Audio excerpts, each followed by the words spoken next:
بسم اللہ الرحمن الرحیم۔ خبروں کے بلٹن کے ساتھ حاضر خدمت ہیں طاہر شمیم کا سلام قبول کیجیے۔ پہلے سماعت فرمائیے خاص خبروں کا خلاصہ۔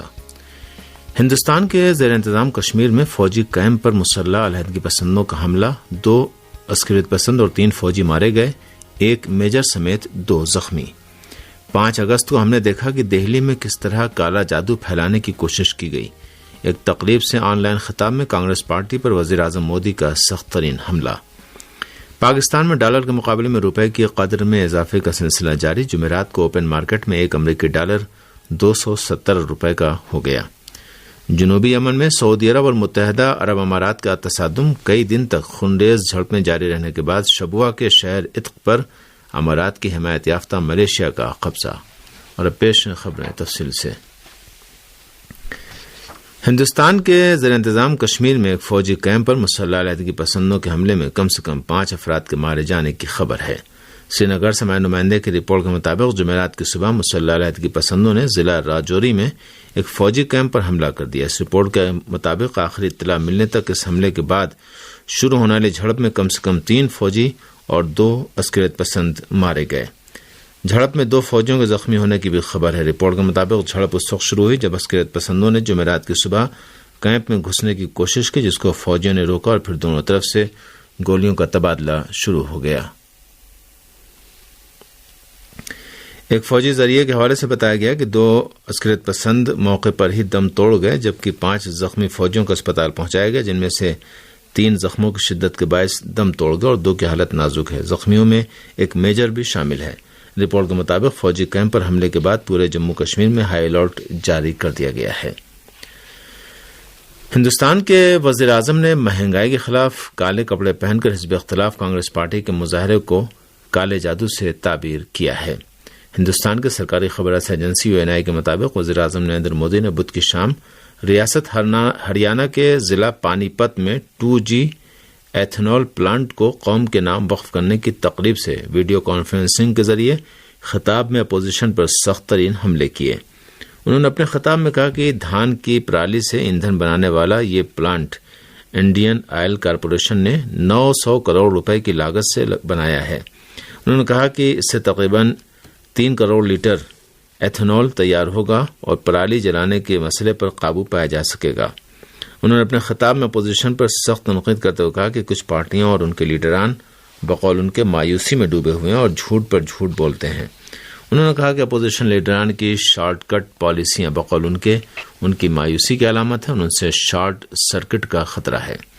مسٹر مودی نے اپنے خطاب میں مہنگائی کے خلاف کانگریس پارٹی کے حالیہ مظاہرے کی طرف اشارہ کرتے ہوئے کہا کہ ابھی ہم نے 5 اگست کو دیکھا کہ کس طرح کالا جادو پھیلانے کی کوشش کی گئی۔ یاد رہے کانگریس پارٹی نے گزشتہ 5 اگست کو کالے کپڑے پہن کر مہنگائی کے خلاف مظاہرے کیے تھے۔ مسٹر مودی نے کانگریسی اراکین کے کالے کپڑے پہن کے مہنگائی کے خلاف مظاہرے کو ایسی حالت میں کالا جادو قرار دیا ہے کہ کانگریس سمیت سبھی سیاسی پارٹیوں نے پارلیمنٹ کے مانسون سیشن میں تسلسل کے ساتھ مہنگائی کا مسئلہ اٹھایا اور اپوزیشن کے ہنگاموں کے باعث پارلیمنٹ کے دونوں ایوانوں میں کارروائیاں معطل ہوتی رہیں۔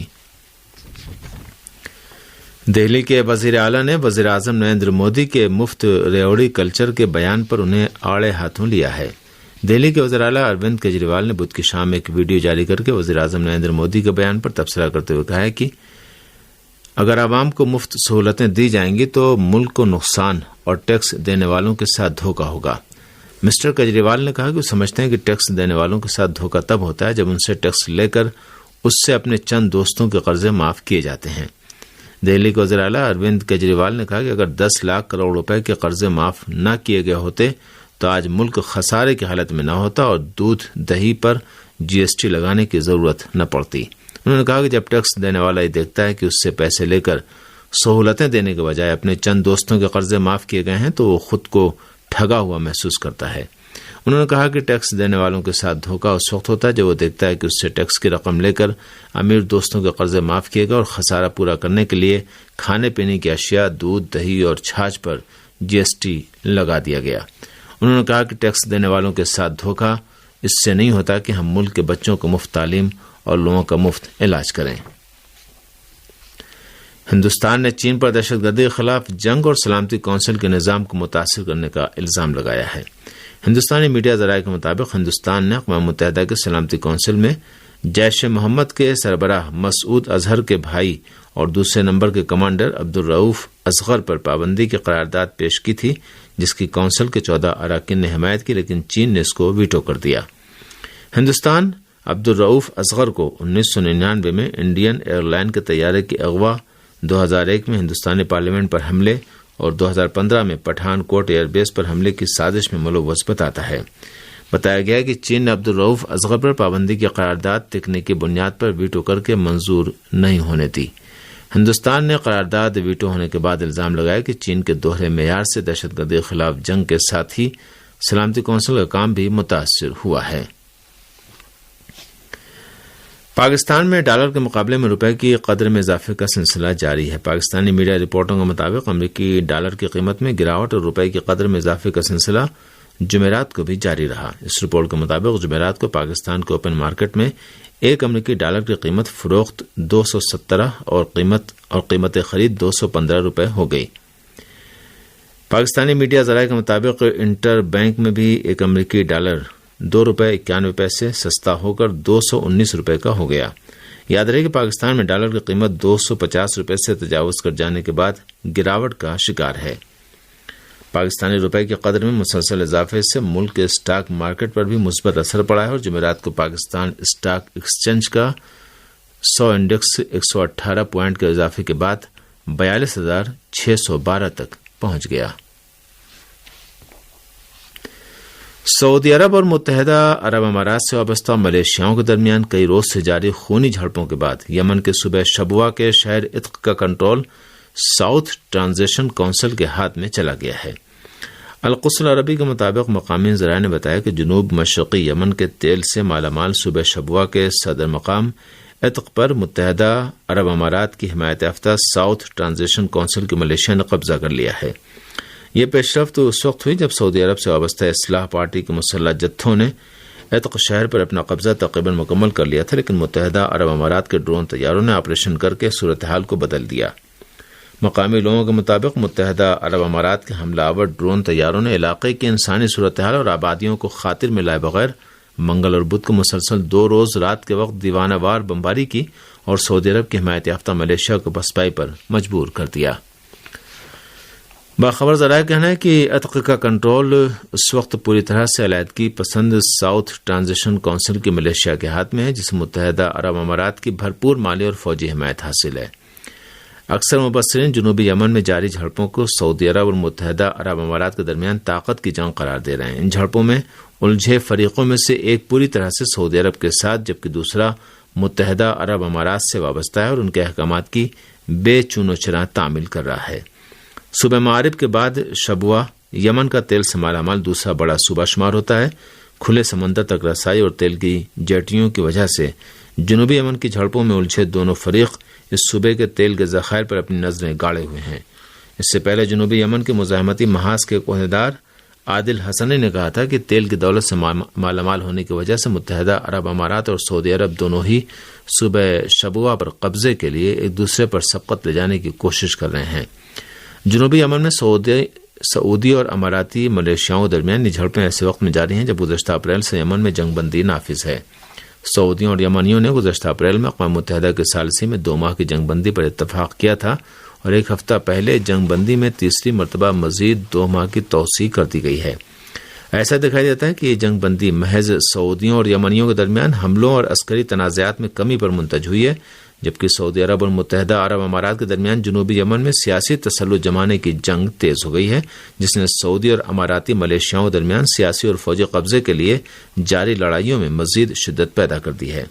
اگر یہ کہا جائے تو بے جانا ہوگا کہ جنگ بندی نے دراصل غاصبوں اور ان کے اعلی کاروں کو جنوبی یمن میں اپنے اپنے جغرافیائی سیاسی مفادات کے حصول کا موقع فراہم کر دیا ہے۔ فلسطین حامی تنظیموں نے غزہ پر صہیونی حملوں کی مذمت کرتے ہوئے برطانوی وزیر اعظم کے دفتر کے سامنے مظاہرہ کیا۔ رپورٹ کے مطابق اسلامی انسانی حقوق کی تنظیم اہل بیت علیہم السلام اسلامی فاؤنڈیشن، فلسطین حامی یہودی اور اسکاٹس تنظیموں سمیت متعدد انسانی حقوق کے کارکنوں کے تعاون سے ہونے والے اس احتجاج میں متعدد شخصیتوں نے شرکت اور تقریر کی۔ فلسطینی کاس کے حامی ایک افریقی گروہ کے نمائندے نے اس اجتماع کے دوران اعلان کیا کہ افریقی عوام بالخصوص جنوبی افریقہ کے باشندے فلسطینی عوام کے شانہ بشانہ کھڑے ہیں اور ان کی جدوجہد میں ان کے ساتھ ڈٹے رہیں گے۔ انہوں نے زور دے کر کہا کہ نیلسن منڈیلا بھی فلسطین کے حامی تھے اور افریقی عوام ان کی پیروی کرتے ہوئے یہ حمایت جاری رکھیں گے۔ برطانوی وزیر اعظم کے دفتر کے سامنے ہونے والے احتجاجی اجتماع میں مختلف نسلوں سے تعلق رکھنے والے برطانوی شہریوں نے شرکت کی اور فلسطینیوں کی حمایت پر زور دیا۔ مظاہرین نے فلسطین کے نہتے شہریوں پر ڈھائے جانے والے صہیونی مظالم اور برطانوی حکومت کی جانب سے تل ابیب کے اندھادھند حمایت کی بھی مذمت کی۔ اس دوران فلسطین کو آزاد کر کے رہیں گے اور فلسطین کی حمایت جاری رہے گی جیسے نعرے بھی لگائے جا رہے تھے۔ یاد رہے گزشتہ جمعے کو صہیونی افواج نے غزہ پٹی کو بمباری اور گولہ باری کا نشانہ بنایا تھا۔ اس جارحیت میں کہ جو اتوار کی رات تک جاری رہی، درجنوں عام فلسطینی شہری من جملہ بچے اور خواتین شہید اور زخمی ہوئے۔ طالبان انتظامیہ کے ترجمان نے اس بات کا اعادہ کیا ہے کہ طالبان کو اس بات کا علم ہی نہیں تھا کہ القاعدہ کے سرغنہ کابل میں ہیں۔ طالبان کے ترجمان ذبیح اللہ مجاہد نے کابل میں ایمن الظواہری کی موت کے بارے میں الحدث نیوز چینل کو بتایا کہ اس مسئلے کے مختلف پہلو ہیں جس کے بارے میں تحقیقات جاری ہیں۔ انہوں نے دعویٰ کیا کہ تحقیقات مکمل ہو جانے کے بعد نتیجے کا اعلان کر دیا جائے گا۔ ذبیح اللہ مجاہد نے دعویٰ کیا کہ الظواہری کی رہائش گاہ کو نشانہ بنانے والے میزائل نے ہر چیز تباہ کر دی، یہاں تک کہ القاعدہ کے سرغنہ کی لاش کے آثار تک نہیں مل سکے ہیں۔ انہوں نے تحقیقات کے نتیجہ خیز ہونے کی جانب سے بھی پر امید ہونے کا اعلان کیا۔ طالبان کے ترجمان نے الظواہری کی اس عمارت میں موجودگی کی جانب سے بھی بے اطلاعی کا اظہار کرتے ہوئے کہا کہ طالبان کا انٹیلیجنس کا شعبہ ابھی ایک نیا ادارہ ہے۔ انہوں نے یہ بھی دعویٰ کیا کہ جس علاقے میں ایک گھر واقع تھا وہ کابل کا ایک محفوظ علاقہ سمجھا جاتا ہے جہاں کسی خاص معائنے اور گشت لگانے کی ضرورت محسوس نہیں ہوتی۔ واضح ہے کہ امریکی صدر نے اگست کی پہلی تاریخ کو کابل پر امریکی ڈرون حملے میں القاعدہ گروہ کے سرغنہ ایمن الظواہری کی ہلاکت کی خبر کا اعلان کرتے ہوئے کہا تھا کہ یہ حملہ ان کے حکم پر انجام پایا۔ یاد رہے کہ امریکہ نے ایسی حالت میں اس حملے کا دعویٰ کیا ہے کہ طالبان اور امریکہ کے درمیان ہونے والے معاہدے کے تحت امریکہ کو افغانستان میں کسی بھی قسم کی مداخلت کا حق حاصل نہیں ہے۔ روسی صدر کے deputy chief of staff Sergei کر نے نیٹو پر جنگ یوکرین میں براہ راست ملوث ہونے کا الزام عائد کیا ہے۔ رشیا ٹوڈے کے مطابق کیری ینکوف نے ایک تقریب سے خطاب کرتے ہوئے کہا کہ ہمیں یقین ہے کہ یوکرین کی جنگ یوکرین نہیں بلکہ نیٹو لڑ رہا ہے۔ انہوں نے کہا کہ یوکرین کے صدر نے نیٹو کی نیابت میں روس کے خلاف لڑنے کے لیے اپنے عوام کو بیچ ڈالا ہے۔ سرگئی کرینکوف نے کہا کہ نیٹو کے تمام رکن ممالک یوکرینی فوج کو استعمال کرتے ہوئے روس کے خلاف جنگ میں مصروف ہیں۔ اس سے پہلے امریکی وزیر دفاع لوئڈ ایسٹن نے اپنے بیان میں کہا تھا کہ ان کا ملک تمام تر فوجی ساز و سامان یوکرین کو فراہم کرے گا لیکن روس کے ساتھ براہ راست لڑائی میں نہیں الجھے گا۔ روسی حملے کے آغاز سے اب امریکہ اور یورپی ممالک تقریباً $60 ارب کی فوجی امداد یوکرین کو فراہم کر چکے ہیں۔ یوکرین کا کہنا ہے کہ روس کا کہنا ہے کہ یوکرین کے لیے مغرب کی فوجی امداد سے جنگ طول پکڑے گی۔ اس نے خبردار کیا کہ وہ مغربی فوجی امداد کو براہ راست نشانہ بنانے کی توانائی رکھتا ہے۔ یوکرین کے وزیر خارجہ نے مغربی ممالک سے تمام روس کی پوری آبادی پر پابندی عائد کرنے کا مطالبہ کیا ہے۔ یوکرین کے وزیر خارجہ دمیترو کولبان نے بدھ کی شام کو دعویٰ کیا کہ روس کے سارے شہری دونباس میں اپنی فوج کی کارروائی کی حمایت کرتے ہیں، لہذا یورپی یونین اور گروپ 7 کے تمام ارکان کو چاہیے کہ کسی بھی روسی شہری کو ان ممالک میں داخل ہونے نہ دیں۔